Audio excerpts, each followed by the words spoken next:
Hi, Doug Murphy from Doug's Tackle World here for this week's Fishery Report for the 30th and 31st October 2021. Okay, this weekend is not the best for offshore fishing, guys, so we'll start on offshore first. It's going to be pretty lousy, so it's going to be blowing howling northerly Friday, Saturday, and then swinging around to the south on I think Saturday night or Saturday afternoon, and then Sunday is going to be like pretty strong southerlies, around 25-30 knots most of the day. So it may not be the best weekend for getting offshore. I can tell you what happened in the last couple of days. The guys got out early this week, and also the weather was still lousy, guys, so it's still pretty crappy. And also what to expect next week, which looking at the charts, I might be wrong, but I look at the charts and read what they say. But Friday looks like it's going to be a really good day, and Thursday afternoon is not too bad, and Saturday at this stage looks not too bad. But Friday's the day at this stage, but it changes every day. So anyhow, up to you guys to read it and learn it and study it and sort of check out what you think it's going to be like. But I can tell you what is happening, as I said before. So at the moment I'm starting close. We did go out yesterday actually. We went yesterday morning for a quick, that's on Thursday morning, for a quick fish with the Canis jigs. We used the dough can, because the dough can, as Stewie says, these things here. And we got a lot of fish. We got nothing big, but hey, there was no current. It was like straight down. And we had about 15 knot northerly. It was northeast or northerly. The water was absolutely terrible colour, and they just weren't biting. There's fish on the sounder though, but they just didn't bite as good as we'd hoped. They took that good fish, but we got lots of different species. I think we got around about 12 different species on these things, and it was good fun. We only fished for about an hour before work, and we were back in at sort of 7:30, and not even around 7 o'clock, and we caught about 20 fish in total. So everything, we caught lots of everything, but it just didn't. They just weren't biting the way they should be because of the day. But anyhow, definitely, if you're going fishing close, I'd definitely get yourself a light outfit if you haven't already got one. Something like a PE2 or PE3, but even less, PE1.5. So that means around about 20 to 40 pound braid, around about a 4 to 6,000 size reel. I was actually using a 2.5 even, and like my flatty rod. But get yourself a proper jig stick with a light tip on it, but able to handle up to about a 30 pound braid, and about 30 pound leader, and away you go. And it's just fantastic fishing, great fun.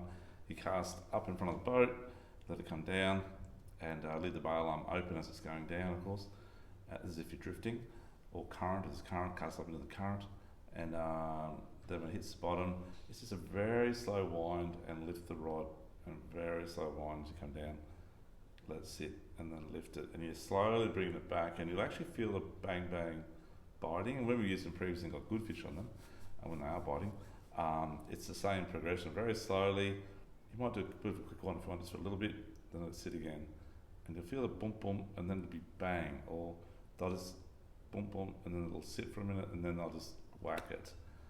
We have been hit on the fall quite a few times as well, particularly on pearlies, on these bigger ones out wider. They're really good as well. That's 120 grams. I even use the 80s. The 80 grams out on the sort of 36s and 50s will get down most days as well, especially if you're using light braid. But 120s heaps. Anyhow, but that's just something to do if you want to have some fun with the kids. Put one on each of their rods, get out there, and just watch the fish jump on. They just jump on. It's pretty good.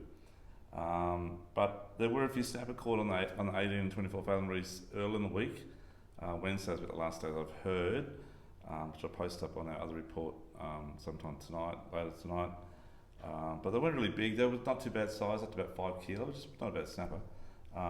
But nothing kind of like there was, say, a few weeks ago, up around that 90 centimetre, 8 kilo or 10 kilo size.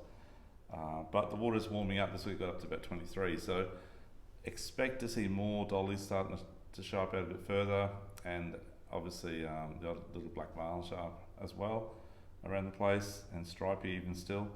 But I would be predominantly, if I was going to go out next week, say Friday, if the weather is good, as I say, I would be, if we're going to go close, I'd be using the jigs, having some fun, and maybe float lining with pillies at the same time.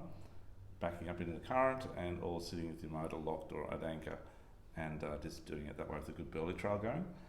If you're going to go up to the 36s, there's plenty of drag dew out there. There's a few snapper as well, and they love those jigs as well, and they love fishing the same way as we just talked about.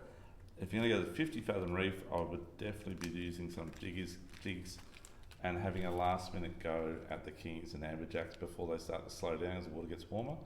They're here all year, guys, but just the current smashes us, okay? So in summer, we just can't get through the current. It's really hard to get even a 200 gram jig down when it's running 4 knots, and with a bit of wind on it sometimes. So yeah, but at the moment, 100, 150 gram jigs, they smack it, they get down there right, and the kingies and the amberjacks and even Samson that are out there will actually smash you. But 50s northeast is the way to go, or 50 fathoms east. If you snap at 50 fathoms east and northeast as well, go a little bit further, you get some bigger pearlies. The heaps of pearlies on the 50s, but the bigger ones are out further, okay? And then those ones you're going to be using around the 80 to 120 gram sort of top jigs, okay? Like that style for the pearlies. Slow wind, they'll just smack it the way down. Other than that, yeah, the dolphin fish are starting to show up the fads. They're only small, but they're getting bigger. And definitely focus more on getting back to trolling, or getting into trolling. We are going to do a seminar on trolling for dolphin fish in a couple of weeks' time. I think it's on the 18th of November by memory. Okay, so keep an eye on that one. That'll be on dolphin fish. Anyhow, and a few marlin around too, guys. A few blue marlin. We've got the comp coming up at the end of November. It's now been changed again, so it's towards the end of November, 29th, I think it's on. Around about that date. Keep an eye on that through Gold Coast Game Fishing Club. Okay, so that's probably about it for offshore. Deep dropping. I haven't done it for about a few weeks now. I'm going to try and get out one day this week, maybe on Friday if I can get a chance, and give it a go. So I'll give you an update after that, okay? Depends on the current and everything else that goes with it. But there are a few flamies and a few barcod were caught during this week. Okay, we'll go to inshore. Now, inshore is what I'll be doing this weekend. Now, we've got the Flathead Dash for Cash coming up, which is a comp held by the Gold Coast Sport Fishing Club in 2 weeks' time. And it's a great comp. We've fished it many times. And it's held at the back of Lotus Creek, near Lotus Creek, at the back of the where the boat ramp is at Smith Street. I don't know how it's going to run this time with COVID, but just keep an eye on it. They'll tell you. I think it's $75 in angler, and kids under 16 are a bit cheaper. But it's quite a good comp.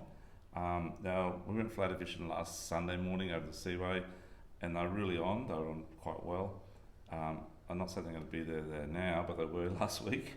And we got most of them just on soft plastics.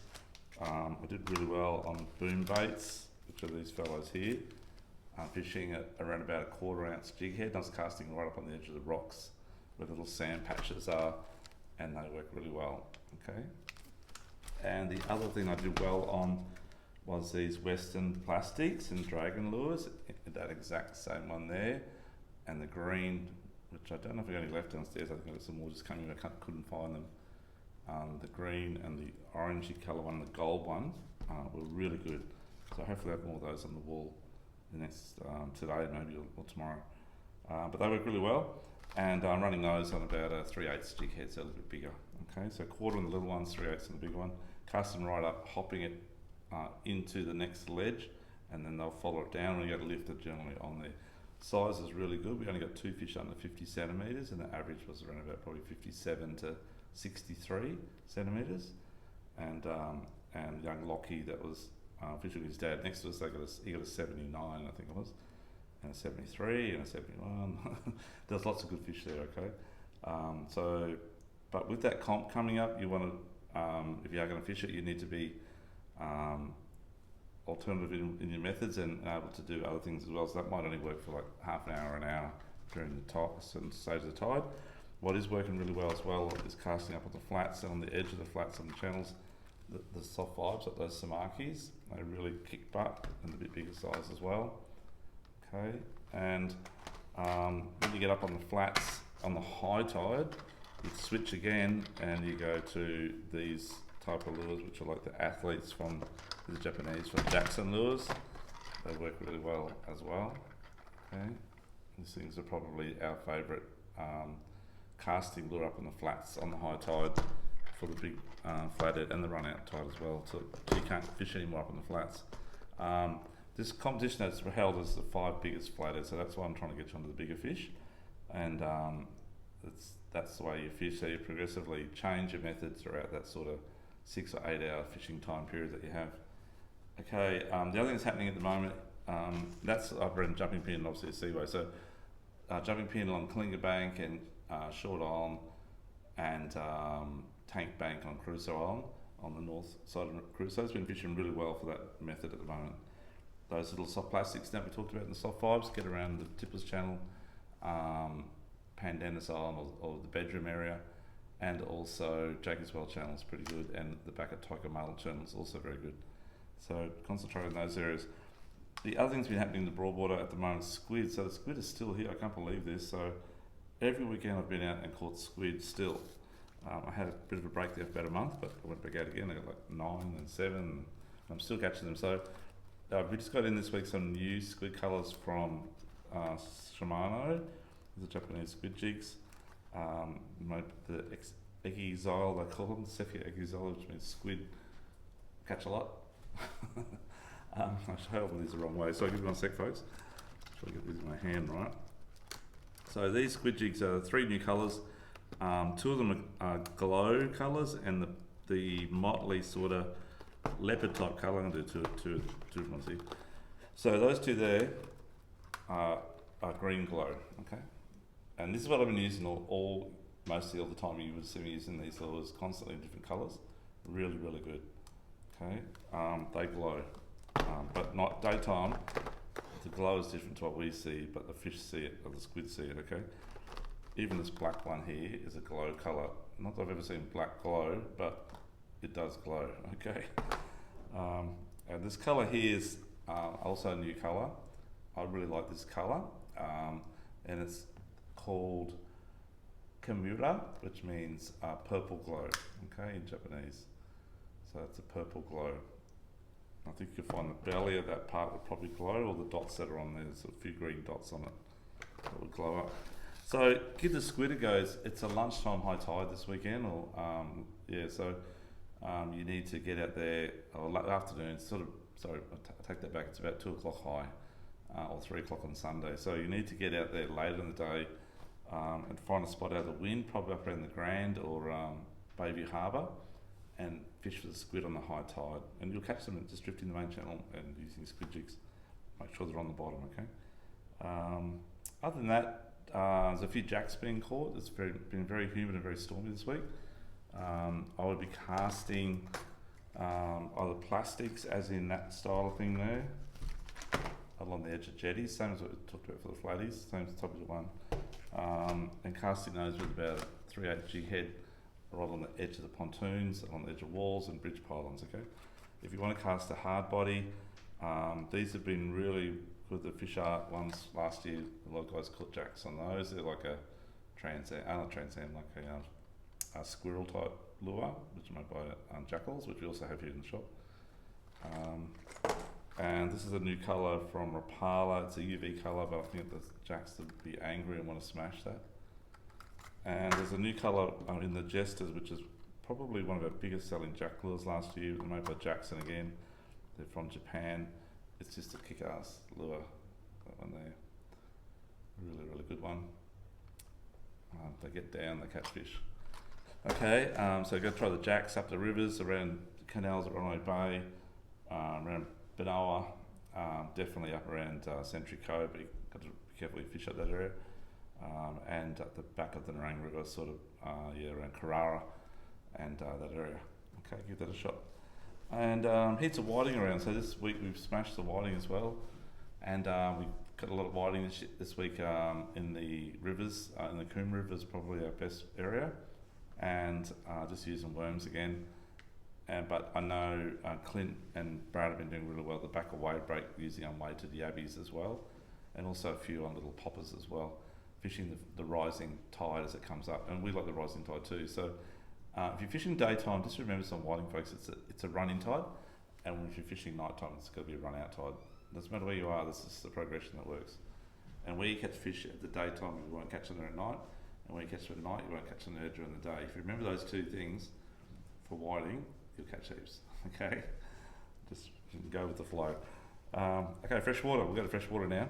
So on the freshwater scene, the bass have been really good. They've been fighting hard as they always do, and size is really good as well, consistently around that high 40s centimetre mark in the Hinds Dam. Again, I keep telling you guys, if I was going to go there, if you don't know where they are, grab yourself a couple of lures like this sort of style here. They get down around 2 to 4 metres. I'll just throw it here, little stump jumpers. Get them out there. May put a big lure out as well, like we talked about last week. We had these guys last week, something like that, and tow them behind your boat, and at about walking speed, get them down deep, drop them right back 60 metres on the boat, twitch you right over now and then, find where the bass are, then swing to your jigs, like this style here, and you'll catch them on jigs once you find the school with a sounder. Okay, if you haven't got a sounder and you're using a kayak or whatever, just take note of what's around you, and definitely focus on landmark and another landmark, and that's all you can do, and it'll hold you on the fish generally pretty good. Apart from that, that's probably about it. What's happening for the next week, but the weather's a bit cruddy, guys. Sorry about that. I can't think about that. But get out there anyhow, have a good go. There's a few sandcrats around the Broadwater as well, and up Jumping Pin, and there'll be obviously a few muddies around the bit of rain we've had. Give them a shot up the creeks. Just to let you know too, if you want to jump on any of this talk, if you're not interested in freshwater or interested in offshore, you can jump on to the Timecode. You see little Timecodes that Ms. Sako puts on our thing, offshore, estuary and dam areas, and you can go straight to that chat, okay? And please tell your friends about our YouTube page as well, and the more we can grow it, the more we can do it. And thank you very much, and enjoy the next week. It's Dagobert from Dagobert's Tackle World here at Labrador on the Gold Coast, number 11/8 Centreview Drive, Bigger Waters. Thank you. Bye.